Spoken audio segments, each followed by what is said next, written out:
अस्सलाम वालेकुम दोस्तों। पाकिस्तान में आजकल हर दूसरा बंदा कहता है कि यार अपना कोई छोटा मोटा कारोबार शुरू करते हैं, नौकरी में क्या रखा है। लेकिन क्या आपको मालूम है कि इस मुल्क में अपना काम शुरू करना कितना रिस्की है। आज मैं आपको वो सच बताऊंगा जो कोई मोटिवेशनल स्पीकर नहीं बताता।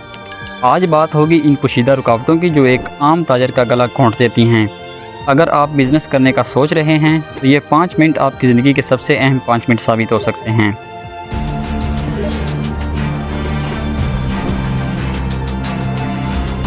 सबसे पहली दीवार है बिजली और गैस की। सिर्फ महंगी बिजली का मसला नहीं है, बल्कि गैर एलानिया गैर यकीनी लोड शेडिंग का है। बिजली असल दुश्मन है। आपने ऑर्डर पकड़ा, लेबर बिठाई और एन वक्त पर लाइट बंद हो जाती है। अब जनरेटर चलाएं तो पेट्रोल का खर्चा मुनाफा खा जाता है, और अगर ना चलाएं तो ऑर्डर कैंसिल। ऊपर से इनके कैपेसिटी चार्जेस और फ्यूल एडजस्टमेंट समझ में नहीं आते कि हम फैक्ट्री चला रहे हैं या सिर्फ वापडा के मुलाजिम बनकर इनके बिल भर रहे हैं। दूसरा बड़ा मसला है टैक्स का जालमाना निज़ाम। दुनिया भर में टैक्स नेट बढ़ाया जाता है, इस बात में कोई शक नहीं, लेकिन यहाँ पहले से मौजूदा टैक्स हिंदगान का खून निचोड़ा जाता है। FBI का नाम सुनते ही ताजर को बुखार चढ़ जाता है। क्यों? क्योंकि निज़ाम इतना पेचीदा है कि आपको सीधे रास्ते पर चलने ही नहीं दिया जाता। आप अपने बिजनेस के लिए एक NOC लेने निकलें तो जूते घस जाते हैं। हर महकमे का छोटा अफसर खुद को इस मुल्क का बादशाह समझता है। जब तक फाइल को पहिए ना लगे काम नहीं होता। यह रिश्वत नहीं, ये वो जहर है जो कारोबार की बुनियादी खोखले कर रहा है। ये वो जहर है जो कारोबार की बुनियादें खोखली कर रहा है। अब बात करते हैं डॉलर की, जिसने सबको नचा रखा है। अगर आपका बिजनेस इस तरह का है कि आपको मटेरियल बाहर से मंगवाना पड़ता है, आप अपने बिजनेस के लिए जो माल है वो बाहर से मंगवाते हैं, तो आप रात को सुकून से सो नहीं सकते। सुबह उठते हैं तो पता चलता है कि रुपया मज़ीद गिर गया है और आपकी इन्वेस्टमेंट की वैल्यू आधी रह गई है। और अगर आप सोचें कि बैंक से कर्ज लेकर काम चला लेंगे, बढ़ा लेंगे, तो भाई साहब शरह सूद इतनी ज़्यादा है कि जितना आप कमाएंगे नहीं, इससे ज़्यादा बैंक को किस्तें भरेंगे।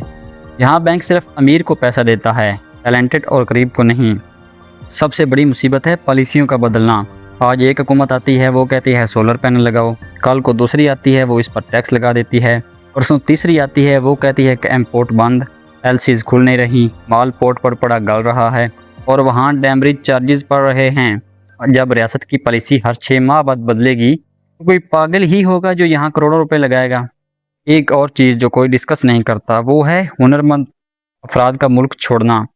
मैंने पिछली वीडियो में आपको बताया था कि हमारे जो नौजवान हैं ना, हुनरमंद नौजवान हैं, वो मुल्क छोड़कर जा रहे हैं।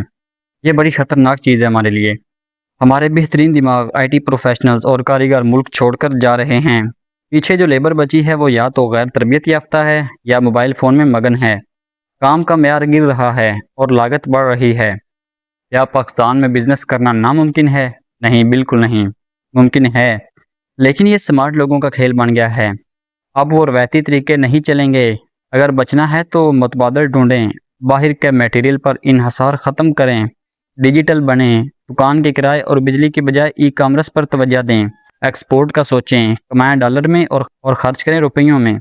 पाकिस्तान में बिज़नेस करना एक आग का दरिया है, लेकिन याद रखें जो इस दरिया को पार कर गया वो फौलाद बन जाता है।